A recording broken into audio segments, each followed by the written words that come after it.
कि बुरारी से बलिया तक। तो बुरारी के पहले बलिया हो गया था। दोनों डिफरेंट घटनाएं हैं इंसिडेंट में, लेकिन दोनों का जो नेचर है वो एक जैसा ही है। There is no difference between the two, because in दोनों ही घटनाओं में, दोनों ही अनफॉर्चुनेट इंसिडेंट में इस तरह की वारदातें हुई जहां जो जर्नलिस्ट हैं, जो मैसेंजर्स हैं, जो न्यूज़ देते हैं, जो न्यूज़मैन हैं, उनको टारगेट किया गया। तो बुरारी की जो घटना हुई है दिल्ली की, नेशनल कैपिटल के हार्ट में बड़ा भारी वहाँ इंसिडेंट, बड़ी वहाँ आयोजन होते हैं, ऑर्गेनाइजेशन करते हैं। एंड मैं ये मानता हूँ कि दोनों घटनाओं में एक तरह की समानता है। उत्तर प्रदेश में जो इंसिडेंट हुई बलिया डिस्ट्रिक्ट में, that is related to the paper leak of intermediate English paper. और पेपर लीक होने में जो जर्नलिस्ट है, जब सोशल मीडिया पर, इंटरनेट पर वो जो सारी इंसिडेंट चल रही थी, तो एजुकेशन डिपार्टमेंट और उत्तर प्रदेश के एडमिनिस्ट्रेशन में ये बात बहुत हंगामा मच गया कि ये क्या हो गया, क्योंकि सरकार बनने के तत्काल बाद पहला लीक था। एंड उत्तर प्रदेश में ये जो लीक है, लीक दो तरह के हो रहे हैं। एक तो एग्जामिनेशन लीक हो रहे हैं और दूसरा नौकरियों के पेपर लीक हो रहे हैं। तो पेपर लीक होना उत्तर प्रदेश के लिए कोई नई बात नहीं है। ये एक वहाँ का शाश्वत सत्य जिसको बोलते हैं, वो लगातार पेपर लीक होना। वहाँ के अगर पेपर ही लीक नहीं हुआ तो क्या हुआ? तो पेपर लीक लगातार हो रहे हैं। एडमिनिस्ट्रेशन के लोग सरकार की एडमिनिस्ट्रेशन की जो नाकामियां हैं, वीकनेसेस हैं, उनका फायदा उठा रहे हैं। उस इंसिडेंट में जो जिसको कहते हैं जो डेवलपमेंट हुए, जो ट्रेंड डेवलप हुए, उसमें ये हुआ कि एक दिग्विजय सिंह नाम के सीनियर जर्नलिस्ट हैं, इस 50+ होंगे, ये stinger of Amar Ujala paper. And उन्होंने इसको वेरीफाई करने की कोशिश की उस इंफॉर्मेशन की। तो डिस्ट्रिक्ट मजिस्ट्रेट का उनको फोन आया, बलिया डिस्ट्रिक्ट मजिस्ट्रेट का, कि हमको पता लगा आपके पास कोई इंफॉर्मेशन है। उन्होंने कहा यस सर, मैं तो आपको खुद ये शेयर करना चाहता हूँ जो इंफॉर्मेशन है। Then he shared the WhatsApp of that paper, solved paper. It was not a question, it was a solved paper already, and it was out in public domain. And then he shared that solved paper to the district magistrate of the Balia 1 month before. And 2 hours when he shared the information with district magistrate, immediately police उनके घर आती है, उनको arrest करके ले जाती है। उनके साथ 2 और जो रिपोर्टर्स हैं, उन लोगों को भी पकड़ा जाता है, उनको भी जेल में डाल दिया। तो ये ऐसी इंसिडेंट्स हैं, ऐसी घटनाएं हैं कि जो हम लोग के पास, रिपोर्टर के पास कई तरह की इंफॉर्मेशन होती हैं। हम लोग उनको वेरीफाई करने की कोशिश करते हैं। हम लोग बिना वेरीफाई करके कोई स्टोरी छापना गलत मानते हैं, तो नेचुरली हम कोई ऐसी जगह जहां सरकार नहीं है, गैर सरकारी लोगों से तो वेरिफिकेशन कर नहीं सकते। और जो सरकारी लोग हैं, सरकारी लोग कहेंगे कि भाई आपके पास सबूत क्या है, what is the proof with you.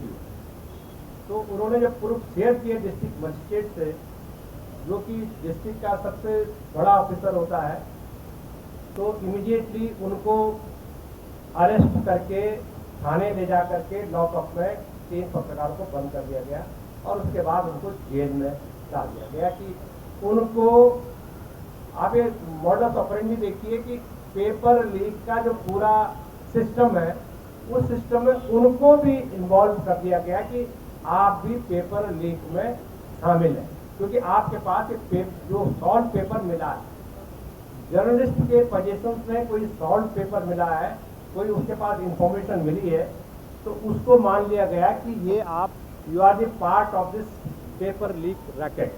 तो ये मुझे लग रहा है कि ये एक किस्म से डायरेक्ट असल्ट है, सीधा हमला है जो जर्नलिज्म की जो सॉवरेनिटी है, जिस पेशे के लिए हम अपने को डेडिकेट करते हैं और जिस पेशे में हम लोग काम करते हैं, हमारा काम है कि कोई इंफॉर्मेशन हमारे पास है तो उसको लेकर के हम एडमिनिस्ट्रेशन से सवाल पूछें, तो रादर देन कि उसको जो कल्पिट है, जो अपराधी है, जो क्रिमिनल्स है, जो इस रैकेट के ऑपरेटर्स हैं, इसके जो सूत्रधार है, rather than taking action against all those criminals, what you are doing, आप उस जो जिसके पास इंफॉर्मेशन है उसको आपने अरेस्ट कर दिया ताकि आप उसको कवर अप कर सके। जो एडमिनिस्ट्रेशन आप कवर अप करें ताकि एक कंफ्यूजन फैले कि पत्रकार भी, मेरे को जब इंफॉर्मेशन मिली रात को तो मेरे को लखनऊ से ये बताया गया कि पत्रकार भी उसमें शामिल है,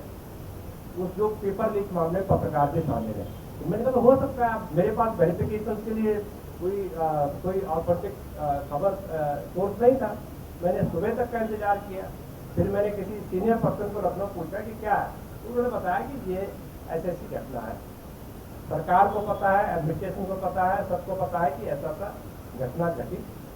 एंड उसके बाद बुराड़ी हो गया, बुराड़ी में जो घटना घटी, अभी तो वो जेल में बंद है एंड उनके खिलाफ पता नहीं क्या क्या आरोप लगते हैं।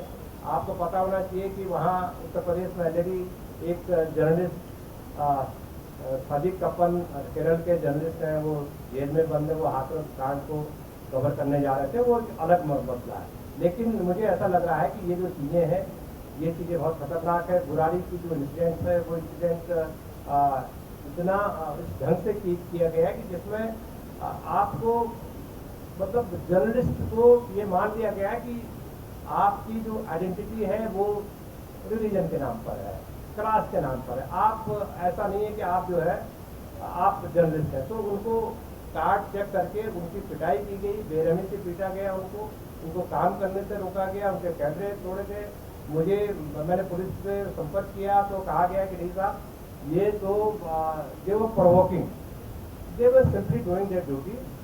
आपने जिस तरह से ब्रेड एंड बटर के लिए पुलिस काम कर रही है, अपना ब्रेड एंड बटर के लिए जर्नलिस्ट भी काम कर रहा है, ये उसका फंडामेंटल ड्यूटी है इस तरह के कवर करना। लेकिन यहाँ भी वही सिचुएशन है, रादर देन जहाँ वो इंसिडेंट बुराड़ी में जो आयोजन हुआ, उस आयोजन करने वालों को कोई परमिशन ऑफिसर नहीं थी, rather than taking action against those people who are illegally organising a conclave और so called mahapanchayat, no action, उनको रोका नहीं गया, वो पब्लिकली आए, उन्होंने शुरू, जबकि उनको रोकना चाहिए कि आपकी परमिशन कहाँ है। ठीक है, ये एडमिनिस्ट्रेशन का काम है, लेकिन जो पत्रकार है, जो जर्नलिस्ट है, वो जर्नलिस्ट कवर करने जा रहे हैं, चाहे वो इलीगल है या लीगल है, ये हमारा काम नहीं है उसको इलीगल और लीगल ठहराना। ये दिल्ली पुलिस का काम या दिल्ली एडमिनिस्ट्रेशन का काम है, जो उनको प्रिवेंट करना चाहिए था। ये उनकी जिम्मेदारी, हमारी रिपोर्टर की कोई जिम्मेदारी नहीं है। हमारे बहुत सारे यंग रिपोर्टर, जर्नलिस्ट जो अपना कैरियर शुरू कर रहे हैं, उन पर हमला किया, जानलेवा हमला हुआ और कोई पूछने वाला नहीं। मतलब नेशनल कैपिटल में, जो देश की राजधानी है, देश की राजधानी में इस तरह की वारदात होती है और हम सबके सामने होती है, पार्लियामेंट चल रही है और पार्लियामेंट के बीच में ये सब हो रहा है। तो ये मुझे लग रहा है कि ये जो लोग इस सिस्टम को चला रहे हैं, जो सिस्टम के टॉप में बैठे हुए हैं, जो सिस्टम को ऑपरेट कर रहे हैं, ये सवाल का उत्तर उनको देना चाहिए कि ये घटनाओं के लिए जिम्मेदार कौन है। ये पत्रकारों पर जो अटैक किया गया वो क्यों किया गया, वहाँ जो पुलिस थी उसका क्या रोल था। अगर किसी की जानलेवा हमला पत्रकारों पर हुआ तो वो बहुत खतरनाक चीज़ है। मैं as a reporter, as a journalist, हमारी जो ट्रेनिंग हुई है और हम में से बहुत सारे लोगों की ट्रेनिंग हुई है कि हमारे लिए रिलीजन, इस प्रोफेशन में रिलीजन और धर्म हमारी क्या, अपना जो हमारा जो फेथ है, उस फेथ से ज़्यादा इम्पोर्टेंट ये है कि हमारा जो जो ये जो हमारी जो ड्यूटी है as a reporter, as a journalist, जिसके लिए हमने अपनी कैरियर को डेडिकेट किया कि हम देश और दुनिया को यहाँ जो ट्रुथ है उस सच्चाई के बारे में बताएंगे। तो ये जो अनएथिकल चीजें हुई हैं कि उनको काम करने से रोकना, मुझे लग रहा है कि इससे बड़ा हादसा कुछ हो नहीं सकता, इससे बड़ी घटना कुछ हो नहीं सकती। और मैं अभी भी मानता हूँ कि reporters are always without border. किसी भी हमारी कोई सीमा नहीं है, हमारा कोई ऐसा नहीं होता कि हम सीमाओं में बांध दें कि आप यूपी के पत्रकार हैं, आप गाजियाबाद के, आप बलिया के। तो we are reporters without border, everybody.